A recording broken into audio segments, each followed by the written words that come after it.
Esse vídeo é para você que acha que está tecnicamente pronto para crescer na carreira, mas precisa melhorar suas soft skills.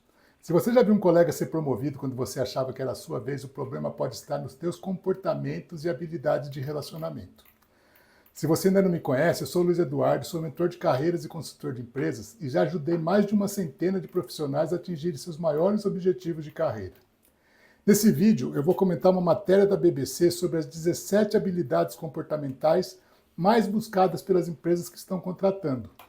Mesmo se você estiver empregado e com a carreira evoluindo bem, são estes comportamentos que vão te ajudar a alavancar mais e chegar no nível executivo de forma muito consistente. Então vamos lá, essas são as competências. Tem um preâmbulo aqui, segundo a nossa análise, estas são as que mais se repetiram nas ofertas de emprego na área empresarial. Liderança, saber direcionar um grupo de maneira positiva. E se você não tem um grupo agora, na posição atual que você ocupa? Não se preocupe, comece a praticar a liderança independente de cargo, independente de função. Lidere projetos, proponha atividades, seja proativo no sentido de mostrar que você está fazendo parte de um grupo positivamente, você está agindo de forma a criar valor para aquele grupo, certo? Seja ponto de referência, mesmo não tendo cargo, não é o cargo que importa. Liderança é uma competência, não é uma função. O segundo é inteligência emocional. Inteligência emocional, eles descrevem aqui, conhecer pessoas e interagir com elas para melhorar seu relacionamento e habilidade de comunicação. É lógico que inteligência emocional vai muito além disso. Principalmente, você conseguir usar suas emoções a favor de você próprio. Ou seja, saber quando se calar, saber quando se posicionar, saber interpretar o cenário a partir das emoções de terceiros envolvidos. Inteligência emocional não é só sobre as suas emoções, é sobre também as emoções que estão no ambiente, que estão envolvendo o ambiente. Então, tem hora que você precisa saber se posicionar inteligentemente e sem inteligência emocional você não consegue fazer isso. O teu controle emocional depende muito da sua inteligência emocional. Mais uma, pensamento crítico e estratégico. Argumentar criticamente as decisões que são tomadas para conduzir a empresa a um plano estratégico. Cuidado! Pensamento crítico e estratégico é para ser usado adequadamente. Criticar o tempo todo, sem proposta de melhoria, sem fundamento sólido, consistente, você vai ser o chato da questão. Então pense assim, pensamento crítico é aquele negócio, estou enxergando o contexto todo, estou conseguindo enxergar riscos, oportunidades, possibilidades, variáveis para aquela mesma situação. Então pense dessa forma o tempo todo. Não aceite nada como verdade absoluta, mesmo que venha da autoliderança, mas também não seja o crítico simplesmente para ser do contra. Tem muita gente que faz isso para mostrar que tem opinião e acaba se queimando porque é o cara a ser evitado. Criatividade e inovação. Inovar e ser criativo nos processos de melhoria contínua. Preste atenção nisso também. Criatividade e inovação não quer dizer você ser inventor de nada, você não precisa criar nada do zero. Se isso acontecer, ótimo. Se tiver imaginação suficiente para ser autor de alguma coisa, ótimo. Mas não se preocupe com isso. Criatividade e inovação quer dizer assim, como que eu posso melhorar os processos que eu estou envolvido? Como que eu posso fazer uma coisa diferente, uma coisa que já está sendo feita na empresa há muito tempo? Né? Use esse senso crítico, aqui o pensamento crítico que está falado aqui em cima, para aplicar na criatividade e inovação. Se eu critico um sistema, um processo, por exemplo, eu posso achar muitos pontos de melhoria nesse. E isso envolve uma outra competência aí, que é de conseguir expor, né? Ter coragem, ter poder de convencimento para conseguir oferecer essa criatividade, essa melhoria que você pode propor. Então, pensa assim, essas competências acabam se interligando. Né? Eu acabei de falar aqui, pensamento crítico estratégico diretamente ligado com criatividade e inovação. Mais um, ética profissional. Ética profissional não devia estar aqui como uma competência exigida. Para mim, isso é chover no molhado. Né? Ética profissional tem a ver com os teus valores pessoais, com honestidade, com comprometimento. Então, aqui eles traduziram aqui como reflexo do comportamento, princípios e integridade da pessoa. Se não tiver isso, não vai se estabelecer empresa nenhuma, isso é básico, eu vou me abster de comentar mais que isso. Comunicação eficaz. Transmitir ideias e conhecimentos de forma clara e simples, podendo ser verbal ou escrita. Eu tiraria até esse ou aqui e ponho o e, né? Tem que ser todas as formas de comunicação.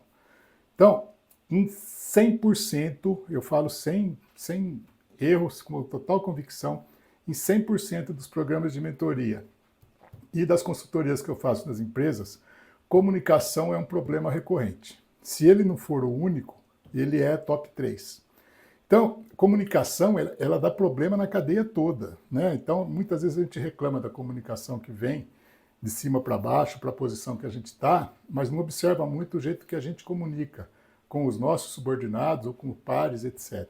Então, parte de você fazer uma comunicação eficaz, clara, concisa, né? Sem prolixidade, enfim, seja um adepto da comunicação eficaz. Saber quando usar e-mail, quando usar o WhatsApp, quando usar qualquer outro tipo de aplicativo de comunicação interna, tem que saber usar a comunicação a seu favor.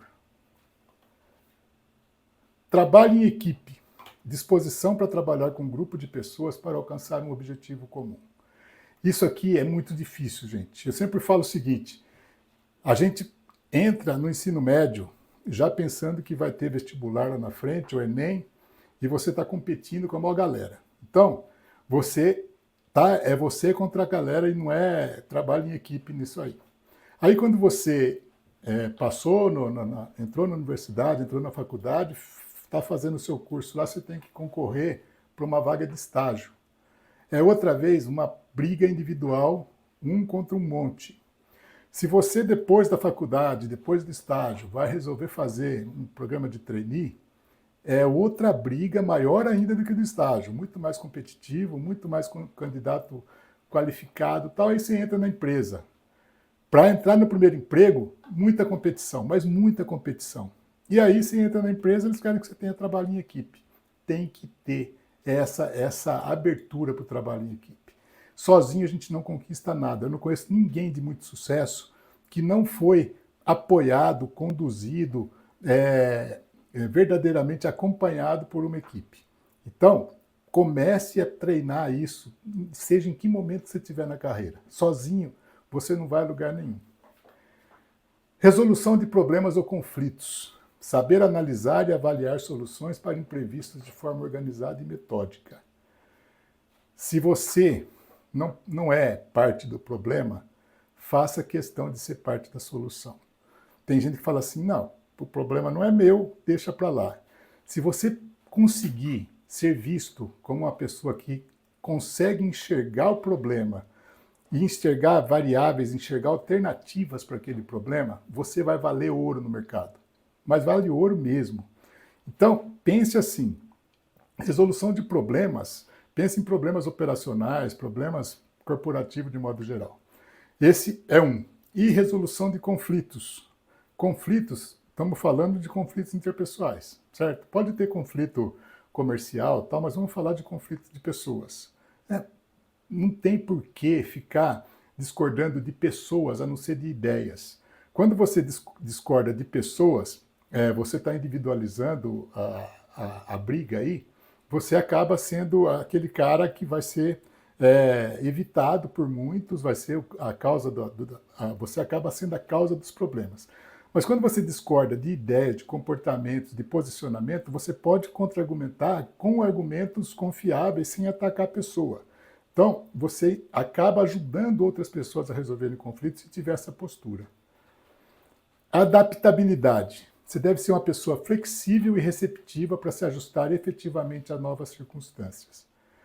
Gente, o mundo muda e a gente não tem poder sobre isso. Né? Vamos falar aí de 4 anos atrás, pandemia, 5 anos atrás, 2020, pandemia. Quem esperava aquilo? Aí, do nada, todo mundo teve que se adaptar ao home office e tal, e hoje o caminho inverso está acontecendo. 5 anos depois, a pandemia arrefeceu, todo mundo está trabalhando em home office, ou grande parte das pessoas ainda estão, e as empresas, na grande maioria, estão decidindo voltar para os escritórios. E eu vejo uma resistência incrível. Eu estou citando só um exemplo aqui de adaptabilidade.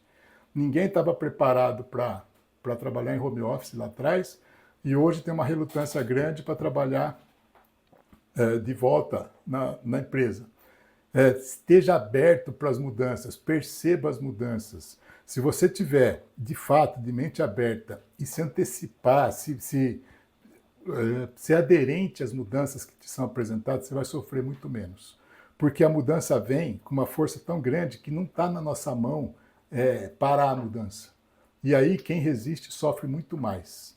Então a adaptabilidade te coloca numa posição de vantagem. Primeiro, porque você chega primeiro, aderindo à mudança.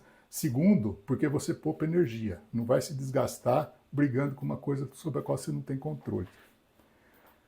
Mais um, gerenciamento de tempo. Saber organizar o tempo de forma eficiente usando ferramentas ao planejar e maximizar a produtividade do negócio. Muito tempo se perde nas empresas por falta de organização.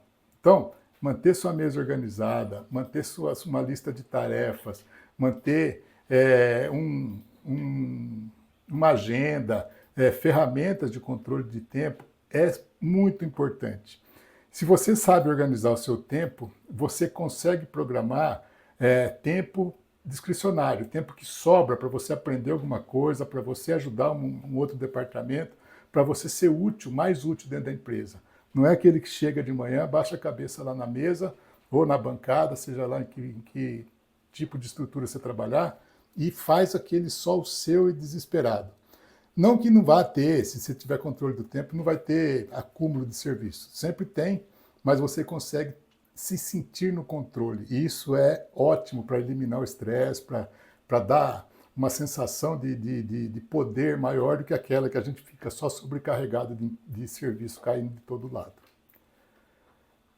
Negociação é a capacidade de chegar a um acordo mútuo entre duas partes sobre questões de interesse divergentes para obter benefícios comuns. A base da negociação é você entrar em qualquer tipo de contenda aí, pensando no objetivo final. Qual é o teu objetivo? Teu objetivo é brigar?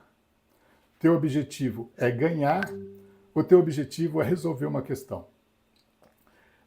E aqui resolver a questão pode ser assim, pode não ser a melhor solução para mim, mas se for melhor para o conjunto, para mim, para outra pessoa envolvida, para a empresa, para o cliente, seja lá quem estiver envolvido na negociação, se muna dos seus melhores argumentos e evidência de fatos para te dar força na negociação. Mas primeiro tenha em mente assim, qual é o meu objetivo? Se o objetivo for só brigar, você vai estar com a faca e o queijo na mão, todos os motivos favoráveis, porque se tem uma negociação, tem uma pendência, tem uma dúvida sobre alguma coisa. Se o seu objetivo for ganhar, nada do que a outra parte fizer vai te convencer, porque você está travado numa posição. Agora, se o seu objetivo for o resultado melhor para o conjunto, para o contexto, você vai só pegar seus melhores argumentos para tentar convencer e entrar de cabeça aberta para ouvir o que tem do lado de lá. Via de mão dupla, nunca esqueça disso. Empatia é a capacidade de compreender e responder às exigências da equipe de trabalho e do mercado.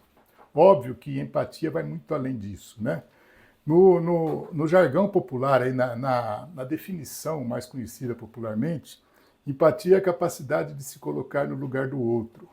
Eu também não gosto disso, porque eu não tenho essa capacidade, eu não consigo me colocar no lugar de uma pessoa que viveu experiências que eu não vivi. Então, por exemplo, eu nunca morei numa favela, numa comunidade, então eu não sei, não consigo me colocar no lugar daquela pessoa. Apesar de ter vivido situações extremamente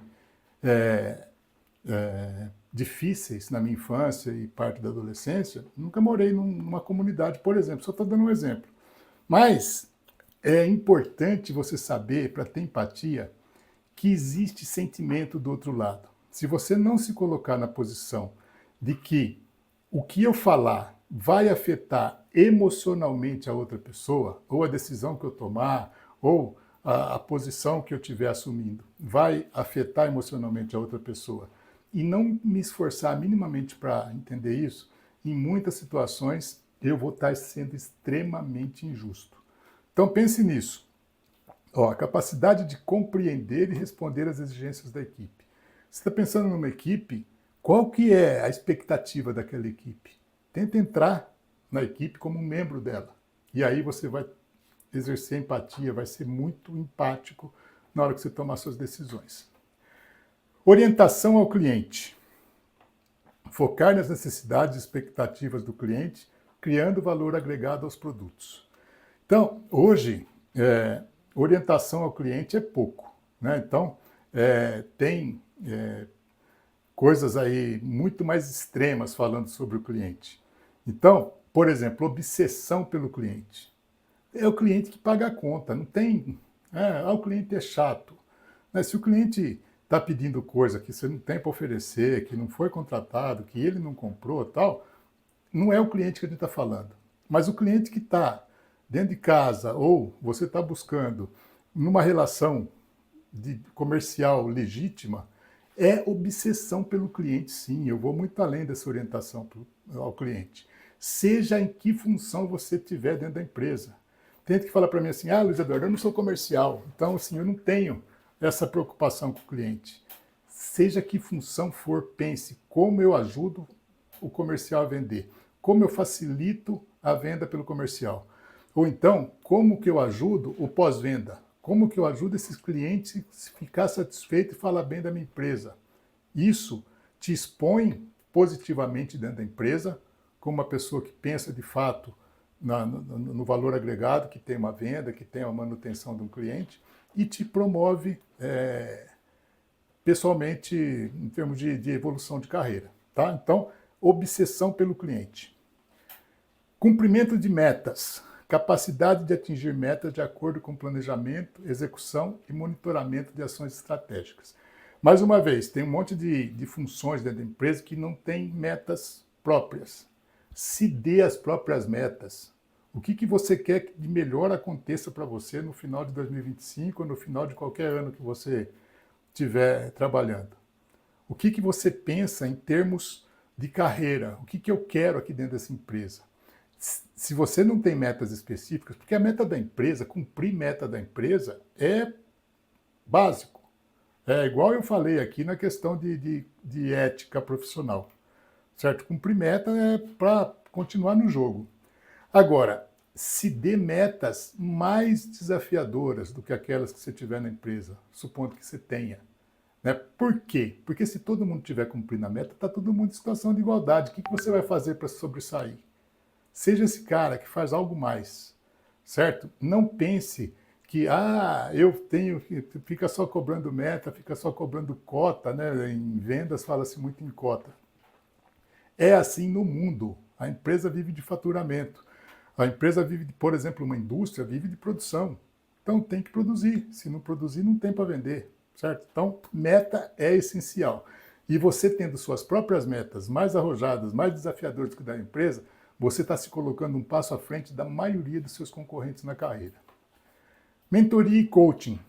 Capacidade de orientar e aconselhar pessoas com menos experiência a melhorar seu desempenho na superação de obstáculos. Ajude as pessoas a evoluírem. Como eu falei lá atrás, na questão do trabalho em equipe, eu não conheço ninguém que chegou sozinho nos cargos que ele almejava, nas posições mais altas das empresas. Não conheço ninguém. E também não conheço ninguém que pegou a equipe pronta e que todo mundo sabia exatamente o que tinha que fazer e ajudar a fazer. Então, seja esse cara que ajuda as pessoas, que ensina as pessoas, que orienta as pessoas. Mentoria, eu sempre falo que é ensinar o caminho das pedras. Né? Aquele cara que está fazendo hoje o que você já fez no passado, mostra para ele como não apanhar do cargo, como não sofrer para atingir os objetivos que precisa.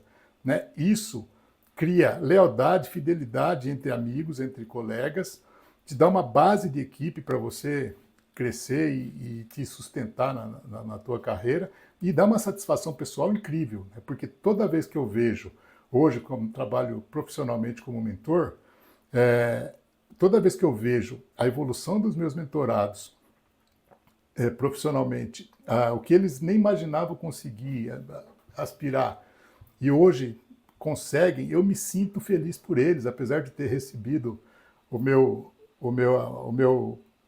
a minha remuneração pelo trabalho feito, eu me sinto muito feliz, né? E mais ainda quando eles espontaneamente me mandam, ó, Luiz, fui promovido, tive aumento, pá.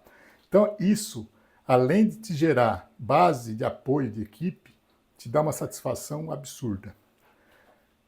Proatividade, saber antecipar problemas ou necessidades e tomar iniciativa de agir e gerar mudanças imprevistas assumindo um papel ativo. Ó, fazer só o que for te dado para fazer, se aquele famoso pau mandado, me manda, eu faço. Se não fala nada, eu não faço nada.